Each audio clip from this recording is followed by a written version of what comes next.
Hi, and welcome back to Reddit Whispers. Sometimes the most devastating betrayals are discovered in the most mundane ways. A receipt in a pocket, a text message sent to the wrong person, or in my case, a Netflix viewing history that didn't make sense. My name isn't important, but what happened to me might save someone else from the same blindsided shock I experienced when I realized that the two people I trusted most in the world had been systematically destroying my life behind my back. I'd been married to Serafina for 6 years. We met in graduate school, both studying computer science, though she specialized in data analysis while I focused on software development. She was brilliant in that effortless way that made complex problems seem simple, and she had this infectious laugh that could fill an entire room. Our relationship developed naturally from study partners to something deeper, built on shared interests, intellectual compatibility, and what I thought was genuine affection for each other's company. Serafina wasn't traditionally beautiful in the magazine cover sense, but she had striking features: sharp cheekbones, dark hair she wore in a perpetual messy bun, and these intense brown eyes that seemed to see patterns in everything. She approached life like a fascinating data set to be analyzed and optimized. Even our relationship felt organized, efficient, purposeful, in ways that I found comforting rather than clinical. We settled into married life with the systematic approach that had characterized our courtship. Shared calendar apps, joint financial planning, coordinated career goals that complemented rather than competed with each other. I worked for a mid-sized tech company developing enterprise software, while she landed a position with a consulting firm that specialized in helping corporations interpret their customer data. Our salaries combined nicely, our schedules aligned reasonably well, and we seemed to be building the kind of stable, prosperous life that people our age were supposed to want. Jasper had been my best friend since college. We'd been roommates junior year, survived several disastrous group projects together, and maintained our friendship even as our post-graduation paths diverged. While I'd gone into traditional software development, Jasper had become something of a digital nomad, taking freelance web design projects that allowed him to travel constantly. He'd spend 3 months in Thailand building websites for tourism companies, then 6 months in Barcelona working with startups, then disappear to Prague or Budapest for reasons that were never entirely clear. Despite his unconventional lifestyle, or maybe because of it, Jasper was the kind of friend who made life feel more adventurous. He'd show up at our apartment with stories from whatever city he'd been exploring, photographs of architecture I'd never seen, recommendations for restaurants and experiences that existed far outside our carefully planned suburban routine. Serafina seemed to enjoy his visits as much as I did. She'd pepper him with questions about different cultures, business practices in various countries, the logistics of maintaining a career while constantly moving. When Jasper decided to settle down in our city about 18 months ago, it felt like a natural evolution of our friendship. He'd gotten tired of the constant travel, wanted to build something more permanent, and our city had a growing tech scene that offered plenty of opportunities for someone with his skills. He rented an apartment about 20 minutes from our house, close enough for regular visits but far enough to maintain independence. The three of us fell into a comfortable pattern. Jasper would join us for dinner once or twice a week, we'd go out for drinks on Friday nights, and he became the kind of friend who felt like family. Someone who had keys to our house for emergencies, who knew our routines well enough to show up unannounced, who felt comfortable enough to raid our refrigerator and complain about our Netflix choices. That last detail should have been my first clue, actually. Jasper was always criticizing our viewing habits, claiming we watched too many documentaries and not enough real entertainment.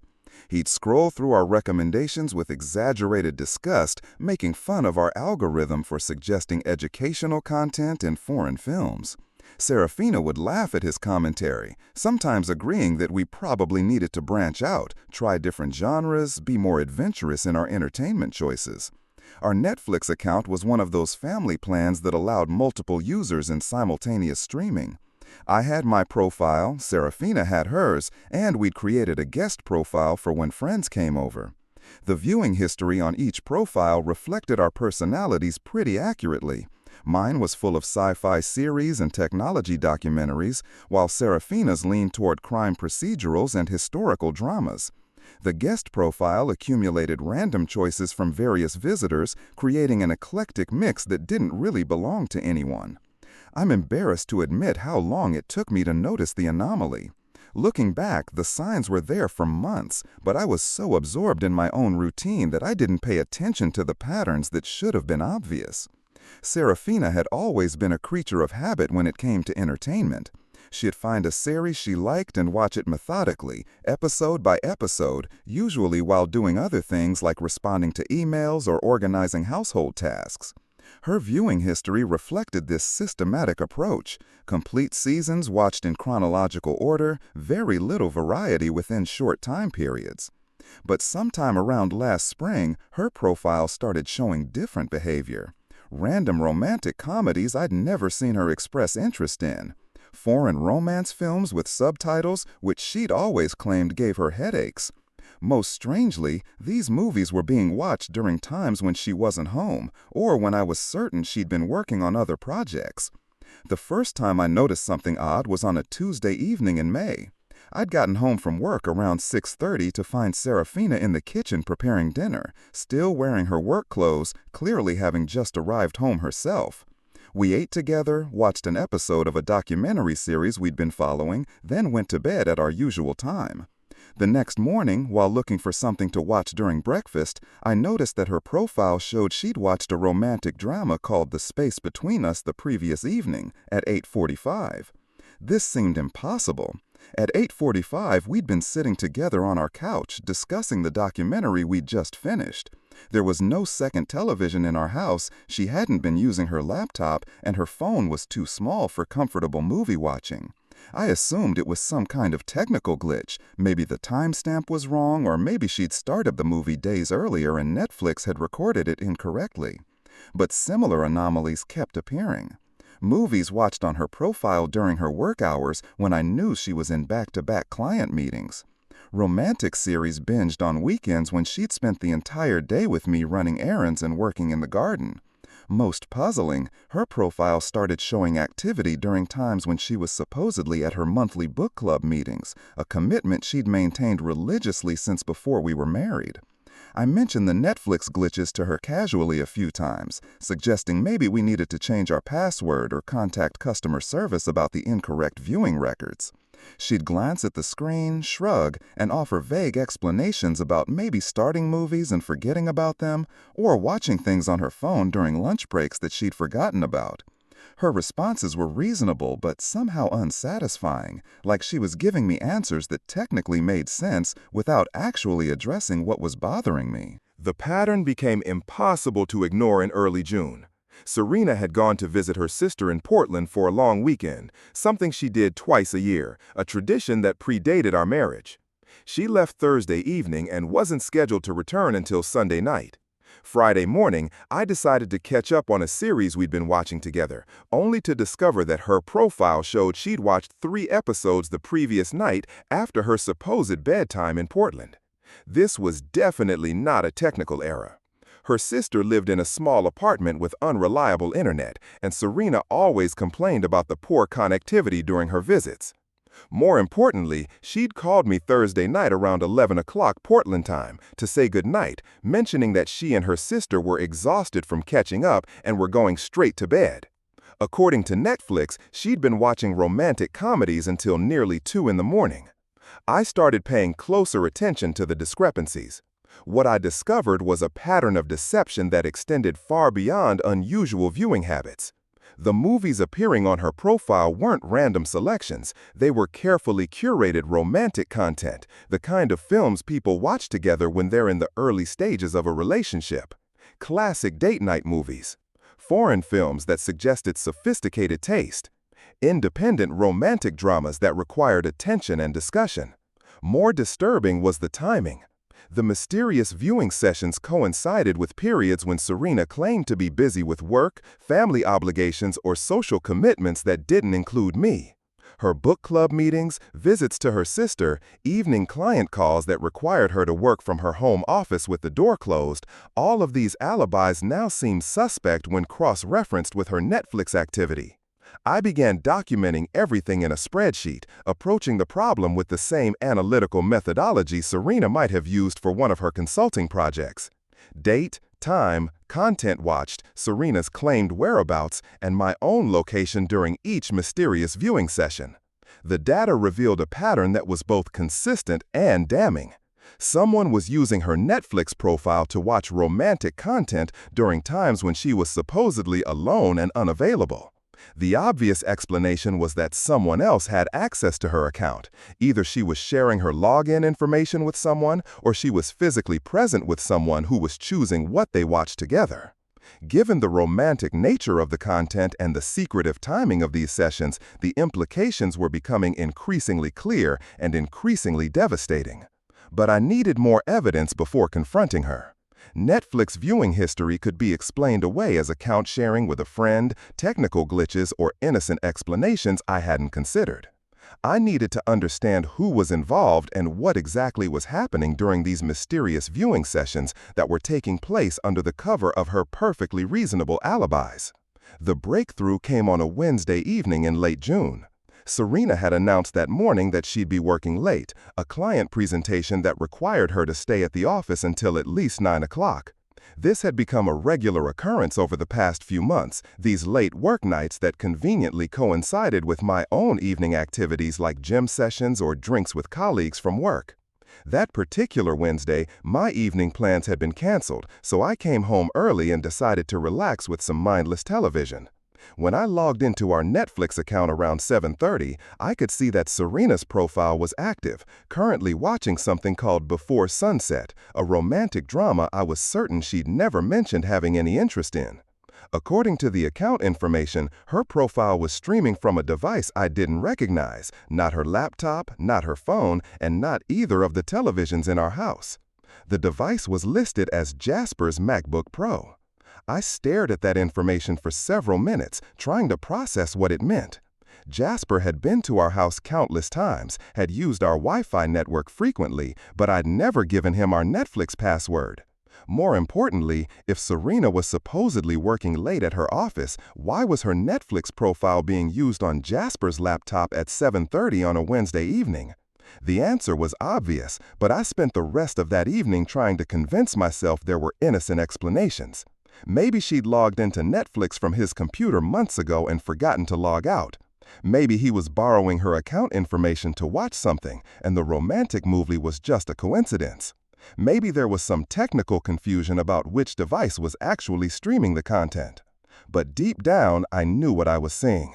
My wife and my best friend were together, somewhere that wasn't her office and wasn't our house, watching romantic movies on his laptop, while I sat at home believing she was working late. The Netflix viewing history that had seemed like a harmless technical anomaly was actually a detailed record of their relationship, a digital paper trail that documented months of secret meetings disguised as innocent explanations. I didn't confront either of them that night. Instead, I started watching both of their patterns more carefully, cross-referencing Serena's alibis with Jasper's social media posts and his own mysterious unavailability during times when he'd previously been accessible for impromptu plans. What I discovered was a systematic deception that had been hiding in plain sight, disguised as the ordinary rhythms of work schedules, social obligations, and the comfortable routines of long-term friendship. The Netflix account that I thought was just a convenient way to share entertainment had become a window into a betrayal that was far more elaborate and long-term than I'd ever imagined possible. And this was just the beginning of what I was about to learn about the two people I'd trusted most completely. The discovery that Serena's Netflix profile was active on Jasper's laptop while she was supposedly working late changed everything. What had started as mild curiosity about viewing anomalies had become a full investigation into what appeared to be a months-long deception orchestrated by the two people I trusted most in the world. I approached the problem the way I'd been trained to approach software debugging, systematically, methodically, documenting every piece of evidence before drawing conclusions. The difference was that instead of hunting for coding errors, I was hunting for proof that my marriage and my closest friendship were both elaborate lies. My first step was to map out their patterns more precisely.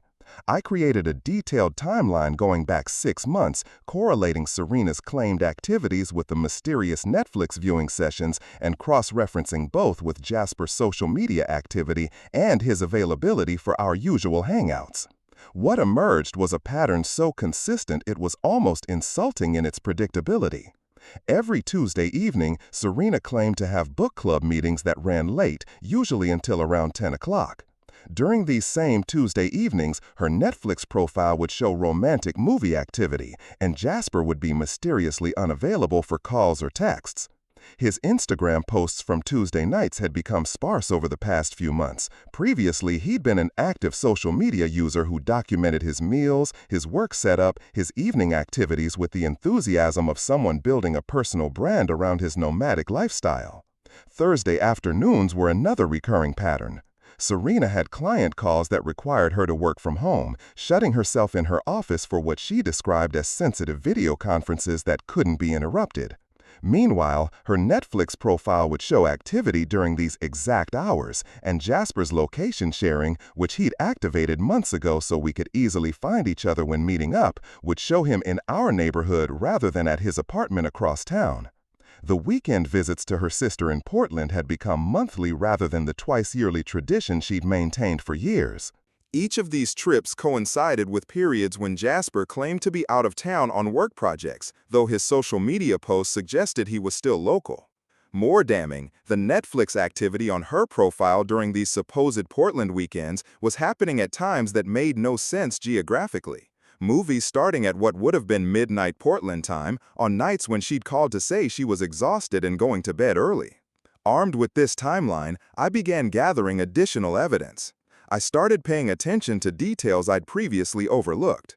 The way Serafina's mood seemed to fluctuate based on mysterious factors that had nothing to do with work or our relationship. How she'd developed new interests and topics that Jasper had mentioned during recent conversations. The subtle changes in her appearance that suggested she was dressing for someone other than me. She'd started wearing different perfume, something more expensive and sophisticated than the light floral scent she'd preferred throughout our relationship. When I'd complimented the change, she'd mentioned casually that her sister had recommended it during her last visit to Portland. But when I looked up the brand, it was only sold in high-end department stores, and the nearest location to her sister's apartment was 40 miles away in downtown Portland, an unlikely shopping destination for a weekend visit focused on family bonding. Her workout routine had changed too.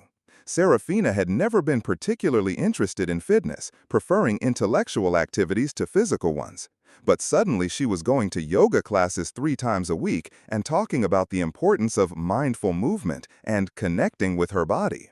These classes happened to be at a studio that was 5 minutes from Jasper's apartment and 25 minutes from our house, an inconvenient location that she justified by claiming the instructors were exceptional and worth the extra travel time. I decided to verify some of her alibis directly. The next time she mentioned working late for a client presentation, I called her office around 8:30, claiming I wanted to coordinate dinner plans. The receptionist who answered the after-hours line told me that everyone had left by 6 o'clock and there were no scheduled evening meetings on the calendar. When I asked specifically about Serafina, she checked the building's keycard logs and confirmed that my wife had actually left the office at 4:15 that afternoon. The book club was easier to investigate. I'd met several of the members at various social gatherings over the years, and they all seemed like reasonable people who wouldn't knowingly participate in helping someone deceive their spouse. I reached out to Miranda, one of the more social members who'd always been friendly toward me, and asked casually about the club's recent selections. She seemed confused by my question. "We haven't met in months," she said. "Serafina stopped coming back in February. She said she was too busy with work projects and might rejoin when her schedule calmed down. I thought you knew that." February. The mysterious Tuesday evening Netflix sessions had started in March. Serafina had been using her defunct book club as cover for whatever she was actually doing those nights, which apparently involved watching romantic movies on Jasper's laptop. I started conducting surveillance of my own life, paying attention to patterns I'd previously taken for granted. When Serafina claimed to be at yoga class, I would drive by the studio to see if her car was actually in the parking lot. It never was. When she was supposedly having late work calls from home, I would listen from other parts of the house for the sounds of an actual phone conversation. I never heard her voice, just the occasional sound of movement and what might have been muffled laughter. The most damning evidence came from an unexpected source. Our home security system, which we'd installed last year after a series of break-ins in our neighborhood, kept detailed logs of when doors and windows were opened, when the alarm was set or disarmed, and when motion was detected in various parts of the house. I'd never paid much attention to these logs, but they painted a clear picture of Serafina's actual activities during her supposed work-from-home sessions. On the Thursday afternoons when she claimed to be taking sensitive client calls in her home office, the motion sensor showed activity in our bedroom, living room, and kitchen, everywhere except the office. The front door log showed that she'd actually left the house during these time blocks, usually for several hours, before returning and resuming normal activity. She was using these fabricated work calls as cover to leave the house entirely, spending her afternoons somewhere else while I assumed she was busy with professional obligations. I cross-referenced these departure times with the Netflix viewing data and found perfect correlation.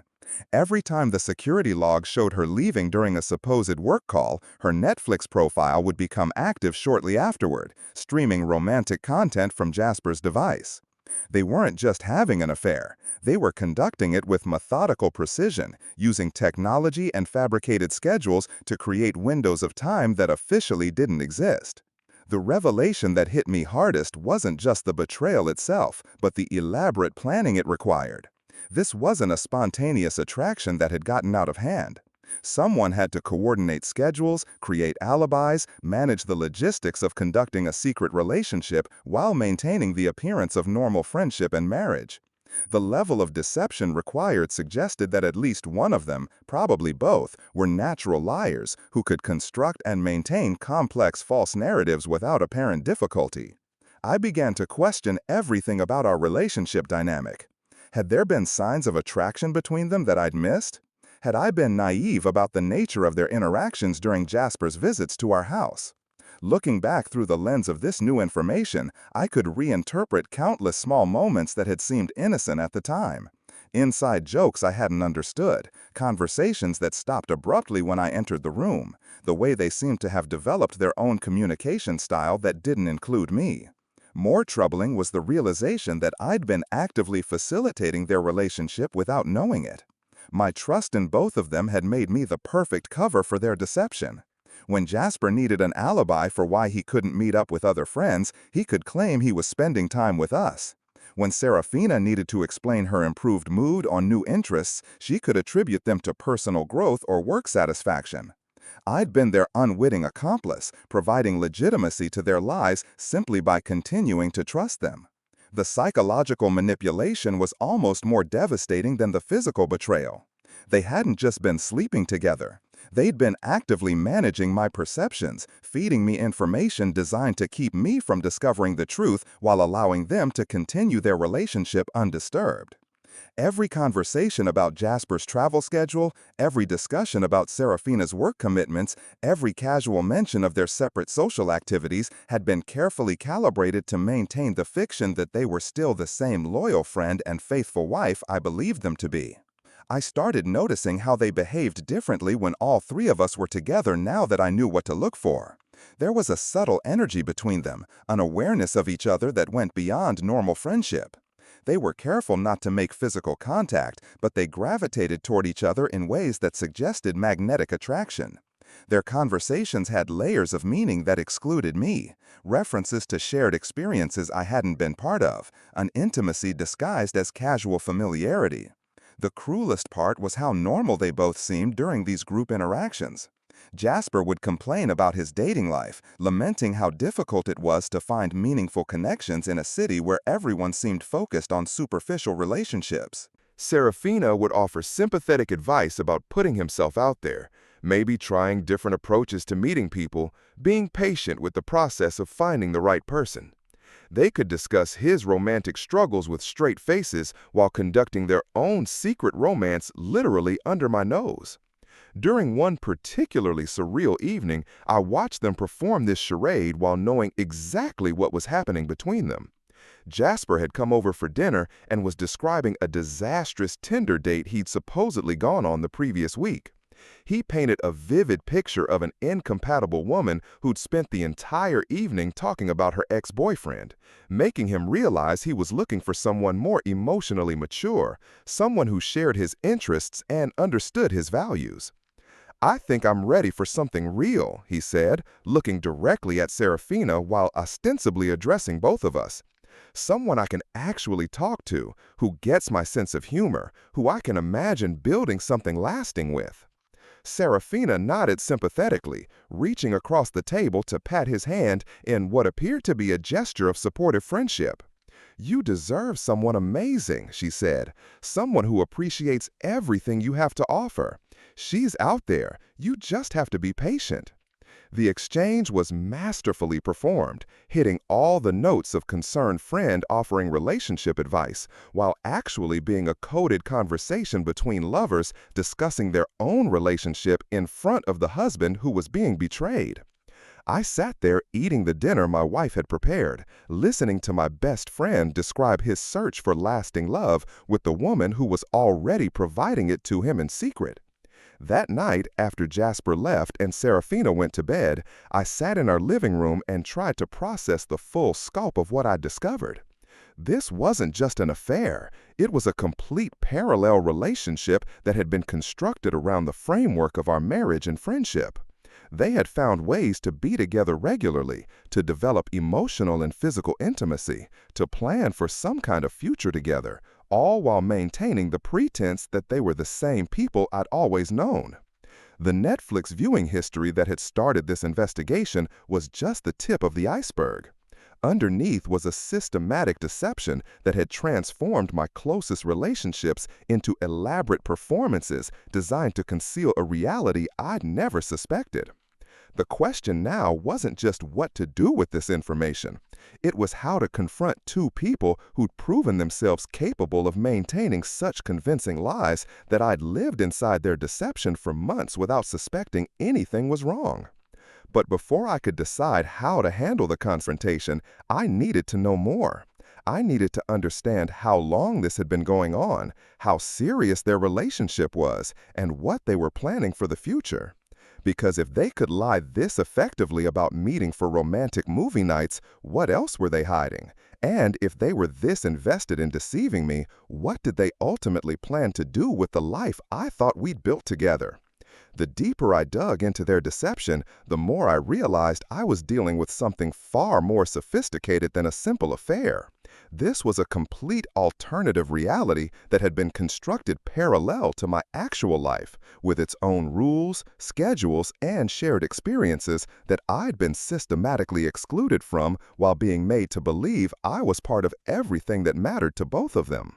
I decided I needed irrefutable evidence before confronting either of them. My analytical background had taught me that assumptions, no matter how logical, could be wrong, and accusations based on circumstantial evidence could be explained away by skilled liars. I needed documentation that would make denial impossible, proof so comprehensive that they'd have no choice but to acknowledge what had been happening. My opportunity came during the July 4th weekend. Serafina had announced she was going to Portland to spend the holiday with her sister, a plan that made perfect sense given that they traditionally shared several holidays throughout the year. Jasper had mentioned casually that he was thinking of taking a spontaneous road trip, maybe driving up the coast to explore some small towns he'd heard about but never visited. Both plans sounded reasonable, typical of their respective personalities, and gave them perfect cover for a romantic weekend getaway. I told Serafina I'd be spending the weekend catching up on work projects and binge-watching a new series I'd been meaning to start. She seemed pleased that I had plans that didn't require her company, kissing me goodbye Friday morning with what seemed like genuine affection mixed with barely concealed excitement about her upcoming trip. "Call me if you get lonely," she said, loading her suitcase into her car. "Rachel and I are planning to be pretty busy, but I'll try to check in when I can." I watched her drive away, then immediately began the most intensive surveillance operation of my life. First, I needed to confirm they weren't actually going to their stated destinations. I called the hotel in Portland where Serafina claimed she and her sister would be staying, explaining that I wanted to send flowers for their holiday weekend. The desk clerk checked their reservation system and confirmed they had no booking under either my wife's name or her sister's name for that weekend or any time in July. Jasper's supposed road trip was easier to investigate.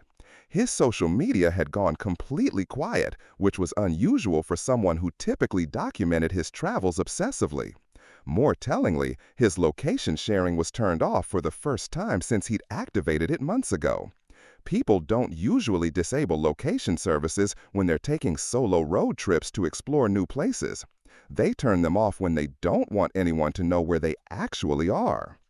I spent Friday afternoon conducting physical surveillance, something I'd never imagined myself doing but had become surprisingly good at over the past month of investigating their lives.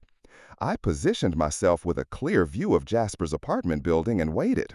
Around 3 o'clock, I saw Serafina's car pull into the visitor parking area. She went upstairs for about 20 minutes, then returned to her car with a small overnight bag I hadn't seen her pack that morning. Jasper emerged shortly afterward, carrying a larger suitcase and what appeared to be camera equipment. They loaded everything into his car, had a brief conversation that included several gestures toward different directions, then drove off together. I followed them at a distance as they headed not toward Portland or the coast, but toward wine country, about 2 hours north of our city. They checked into a boutique bed and breakfast that specialized in romantic getaways for couples. I watched from across the street as they were greeted by staff who clearly knew them, suggesting this wasn't their first visit. The way they moved together, the casual intimacy of shared luggage and coordinated arrival, spoke to a relationship that had long passed the awkward early stages of secret meetings. I booked a room at a chain hotel about 10 minutes away and spent the weekend documenting their romantic getaway with the methodical precision of a private investigator. They had dinner at expensive restaurants where they were seated at intimate corner tables.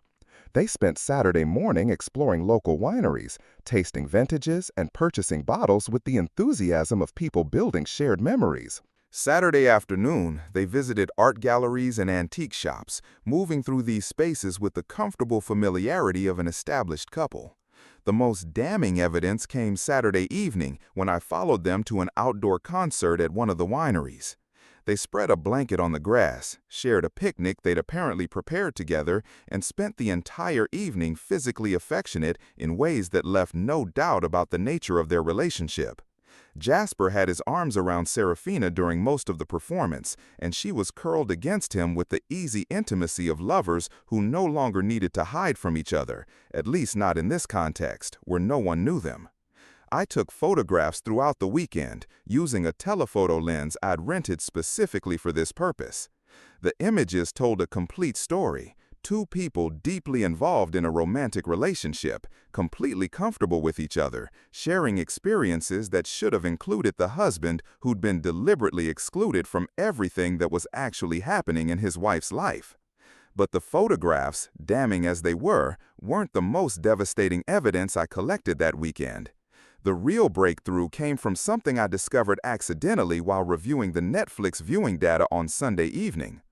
During their romantic getaway, while I was sitting alone in a hotel room documenting their betrayal, Serafina's Netflix profile was active at our house, streaming a historical documentary series she'd never expressed any interest in.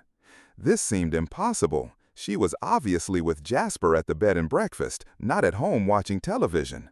But the data was clear. Someone was using her account from our home address while she was 2 hours away conducting an affair.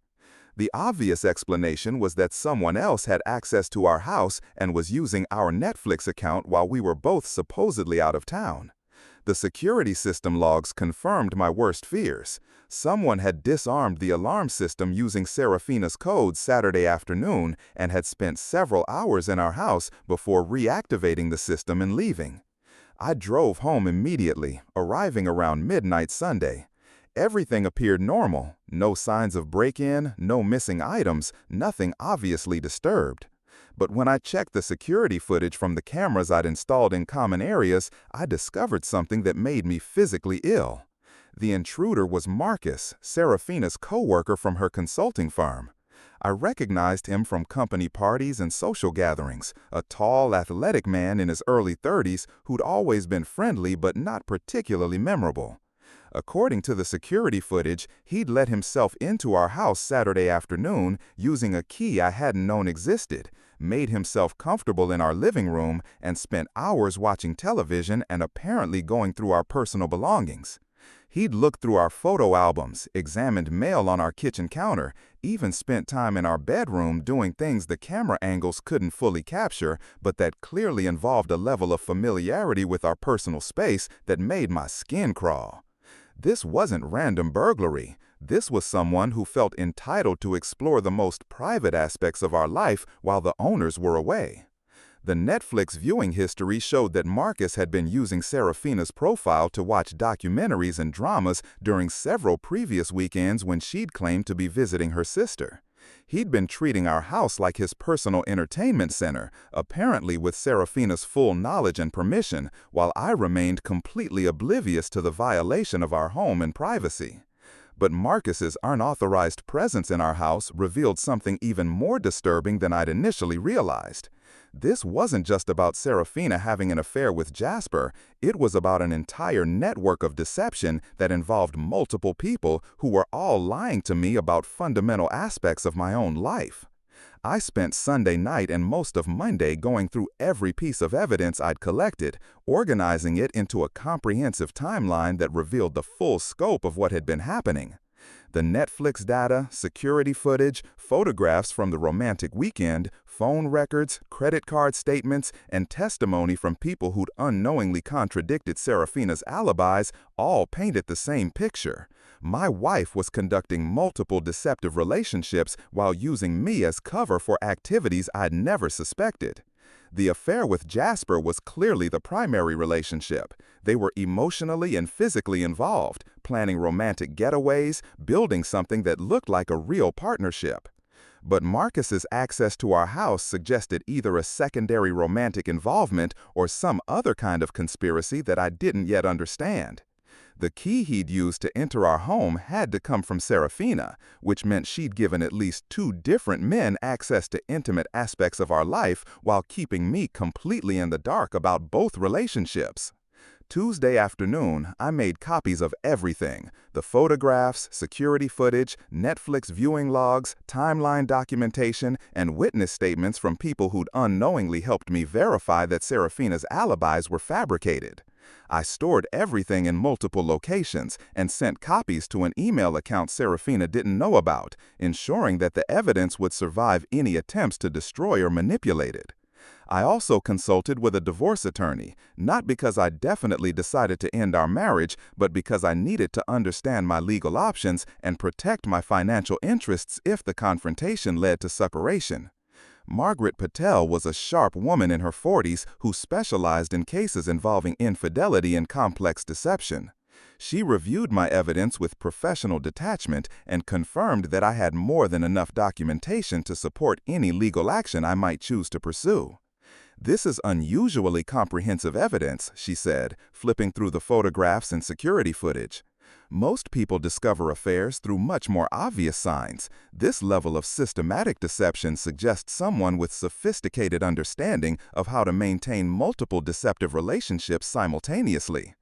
She also pointed out legal implications I hadn't considered. Marcus's unauthorized entry into our home using a key provided by Serafina could constitute criminal trespassing, depending on whether I'd ever given permission for him to have access to our house. The fact that he'd gone through our personal belongings and used our utilities without permission strengthened any case I might want to make about violation of privacy and potentially theft of services. "The question isn't whether you have grounds for divorce," Margaret explained. "The question is what outcome you're hoping to achieve and whether direct confrontation is the best way to get there." She suggested that I consider my goals carefully before deciding how to proceed. Did I want to attempt marriage counseling and possible reconciliation? Did I want to end the marriage as quickly and quietly as possible?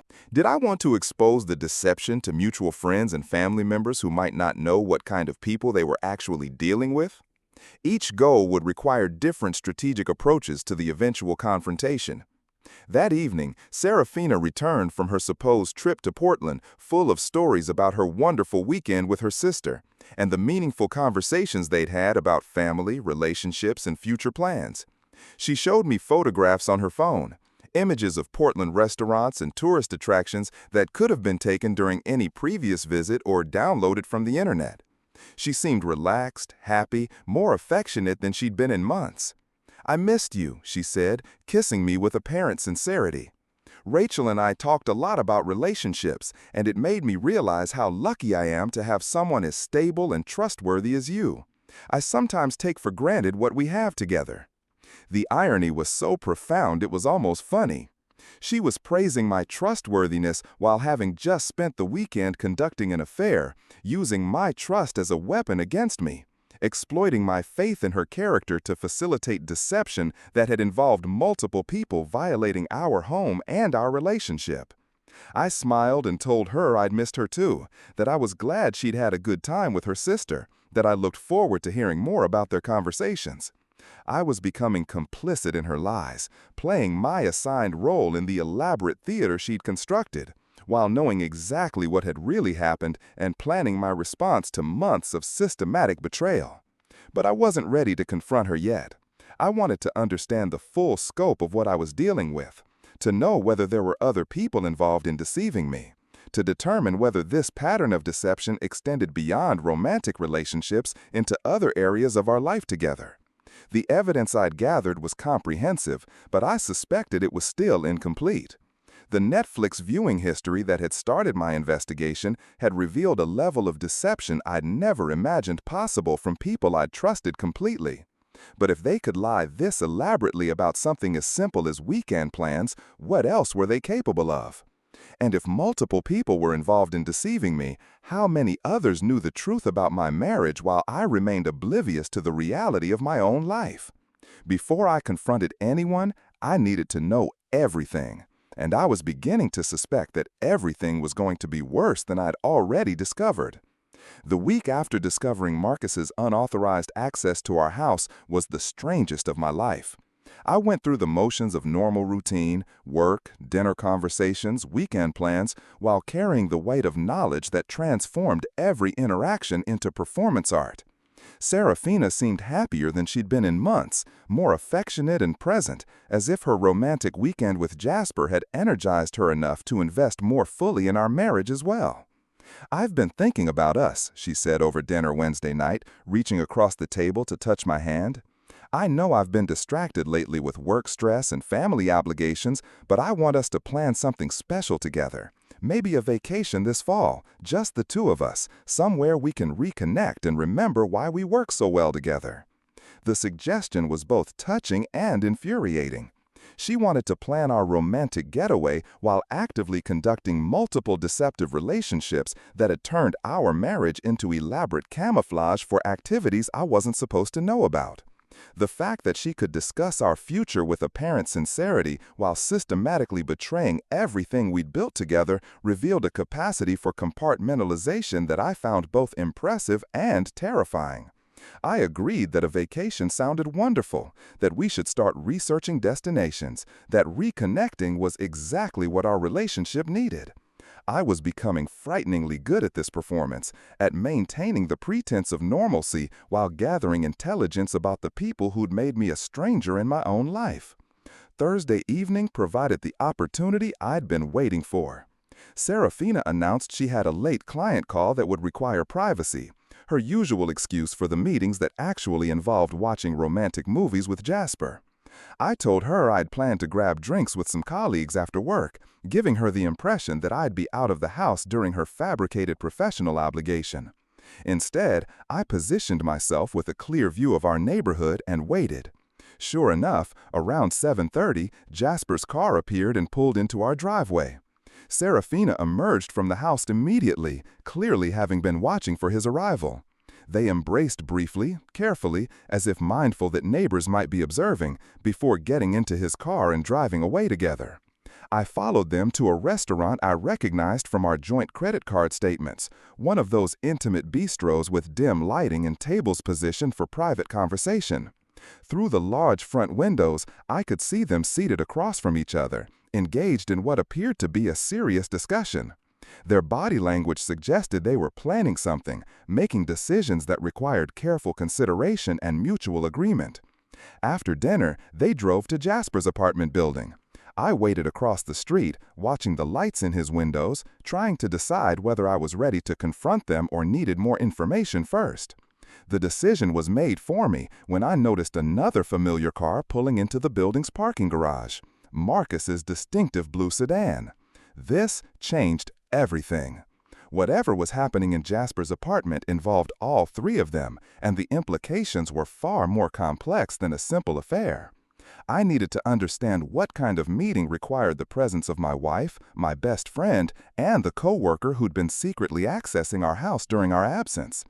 I managed to position myself where I could observe the building's entrance while remaining hidden. Around 10:30, all three of them emerged together, walking to the parking garage with the comfortable familiarity of people who'd met like this before. They stood talking for several minutes next to their cars, and even from a distance, I could see that this was a planning session, not a social gathering. Serafina hugged both men before getting into her car, but the embraces were different, longer with Jasper, more formal with Marcus. Whatever relationship she had with Marcus was clearly secondary to whatever she had with Jasper, but it was still significant enough to involve him in meetings that required coordination and secrecy. I followed Serafina home, arriving a few minutes after her to maintain the pretense that I'd spent the evening with colleagues. She was already in her pajamas, settling into bed with a book, looking relaxed and satisfied in a way that confirmed she'd accomplished whatever she'd set out to do that evening. "How are your drinks?" she asked without looking up from her reading. "Good," I said, beginning to undress for bed. "How was your client call?" "Productive," she replied. "We made some important decisions about the direction of the project." "I think we're finally aligned on our strategy moving forward." The conversation was a masterpiece of double meaning. She was telling me the literal truth about her evening. She had indeed met with people to make important strategic decisions, while allowing me to believe she was talking about professional responsibilities rather than personal deception. Friday morning, I made a decision that felt both inevitable and terrifying. I was going to confront all three of them simultaneously, presenting the evidence I'd gathered and demanding explanations that would finally reveal the full scope of what had been happening behind my back. But I needed to do it in a way that prevented them from coordinating their stories or denying the undeniable. I sent identical text messages to Serafina, Jasper, and Marcus. "I need to speak with all three of you together. Tonight, 7 p.m., our house. It's important." I kept the message vague but urgent, hoping to create enough anxiety that they'd feel compelled to attend without having time to prepare elaborate explanations. All three responded within an hour, agreeing to come but asking what the meeting was about. I replied to each of them, "Everything will be explained tonight, just please be there." I spent Friday afternoon preparing for what I knew would be the most difficult conversation of my life. I organized all the evidence into a comprehensive presentation: printed photographs, Netflix viewing logs, security footage screenshots, timeline documentation, witness statements, and financial records that supported every aspect of my investigation. 7 o'clock arrived with military precision. Serafina was already home, having spent the day in a state of obvious anxiety about the mysterious meeting I'd called. Jasper arrived first, looking confused but attempting his usual casual friendliness. Marcus came to the door 5 minutes later, clearly uncomfortable and trying to gauge the situation before committing to any particular approach to the conversation. "Thank you all for coming," I said, gesturing for them to sit in our living room.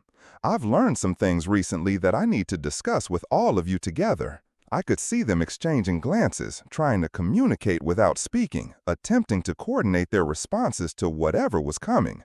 The fact that they immediately looked to each other for guidance instead of expressing genuine confusion about why they'd all been summoned together was itself revealing. "I know about the affair," I said, addressing Serafina and Jasper directly. "I know you've been meeting regularly for months, using fabricated alibis to spend time together. I have photographs of your romantic weekend at the bed and breakfast. I have Netflix viewing logs showing your profiles active simultaneously on his devices while you claim to be working late or visiting your sister." Serafina went pale, but she didn't deny anything. Jasper looked like he was going to attempt some kind of explanation, but I continued before he could speak. "I also know that Marcus has been using our house as his personal entertainment center while we've been out of town," I said, turning to address him directly. "I have security footage of you letting yourself in with a key that could only have come from my wife, going through our personal belongings and treating our home like you had some right to be there." Marcus started to protest, but I held up my hand. "I'm not finished. What I don't understand is how all of this fits together. I get that you and Jasper are having an affair," I said to Serafina. "What I don't understand is Marcus's role in all of this, or why you all felt the need to meet together last night to plan whatever you're planning." The silence that followed was deafening. I could see each of them calculating how much I actually knew versus how much I was guessing, trying to determine how much truth they needed to reveal and how much they could still conceal. Finally, Serafina spoke. "You're right about Jasper," she said quietly. "We've been seeing each other for several months. It started as friendship and became something deeper. I should have told you, but I didn't know how to explain what was happening or what it meant for our marriage." "And Marcus?" I prompted. She looked at him, then back at me. "Marcus isn't romantically involved with anyone. He's been helping us figure out how to transition without hurting you more than necessary." "Transition to what?" "Jasper and I want to be together," she said, "but we also care about you, and we didn't want to destroy our friendship or cause unnecessary pain. Marcus has been counseling us about how to handle the situation ethically." The explanation was so absurd I almost laughed. My wife and best friend had been conducting an affair for months while consulting with her coworker about the most ethical way to betray me. Marcus had been accessing our house not for his own entertainment, but as part of some elaborate counseling process designed to minimize the damage of their deception. "So the three of you have been meeting to plan my life without including me in the discussion," I said. "We've been trying to find a way to tell you that wouldn't be devastating," Jasper said, speaking for the first time since the confrontation began.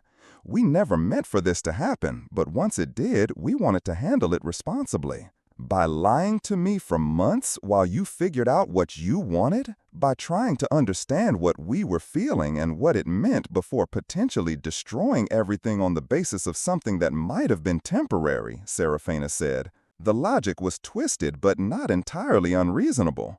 In their minds, they'd been protecting me from unnecessary pain while they determined whether their relationship was serious enough to justify ending our marriage. The fact that they'd consulted with a mutual friend about the ethical implications suggested they weren't simply selfish people pursuing immediate gratification without regard for consequences. But the elaborate deception, the months of lies, the systematic violation of my trust while they conducted their ethical deliberations about my future, all of that was unforgivable regardless of their motivations. "What did you decide?" I asked. "In your meetings about how to handle me ethically?" Serafina and Jasper looked at each other, communicating something wordlessly. "We want to be together," she said finally. "What we have is real, and it's not going to go away. But we also want to preserve our friendship with you if that's possible. We hope we can find a way to transition that doesn't destroy everything we've all built together."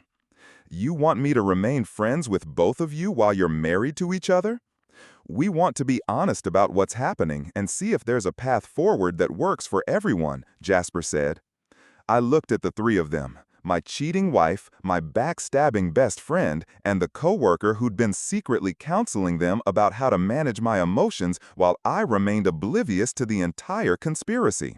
They seemed to genuinely believe they'd been acting ethically, consulting with each other about the most responsible way to handle a situation they'd created through months of systematic deception. "Get out," I said quietly. "All of you, get out of my house." "Can we talk about this?" Serena asked. "Can we figure out how to move forward in a way that preserves what we can preserve?" "You've spent months talking about this without me," I replied. You've made your decisions about what you want. Now I'm making mine. Get out." They left together, still trying to coordinate their response to the evening's revelations. Through our front window, I watched them stand in our driveway having an animated discussion about what had just happened and what they should do next. The divorce was finalized 6 months later. Serena and Jasper were married within a year, and according to mutual friends, they seemed genuinely happy together. Marcus moved to another city, apparently having decided that his role in their ethical consultation process had become more complicated than he'd anticipated. I kept the house, rebuilt my social circle, and eventually started dating someone who doesn't require a team of advisors to manage her emotional honesty. The Netflix account still occasionally shows viewing activity from devices I don't recognize. But I've learned to change passwords more frequently and trust my instincts when entertainment patterns don't match the person I think I'm living with. The most surprising thing about the entire experience wasn't the betrayal itself, but discovering that three intelligent, well-intentioned people could convince themselves that months of elaborate deception were actually a form of ethical consideration for someone they claimed to care about. They genuinely believed they were protecting me while systematically undermining everything I thought I knew about my closest relationships. Sometimes people don't betray you out of malice. They betray you out of misguided benevolence, convinced that lies are kinder than truth and that managing your emotions is more important than respecting your agency to make informed decisions about your own life. In some ways, that kind of betrayal is harder to recover from than simple selfishness, because it forces you to question not just their character, but your ability to recognize when people who claim to love you are actually treating you like a child who can't handle reality. But I did handle reality, eventually, and I learned that sometimes the most loving thing someone can do is trust you enough to tell you the truth, even when the truth is going to hurt. If you're still with me, I want to know, what was the moment that made you realize someone wasn't who you thought they were? Share your story in the comments. And if you enjoyed this, hit that like button and subscribe to Reddit Whispers, where the most unforgettable true stories find their voice.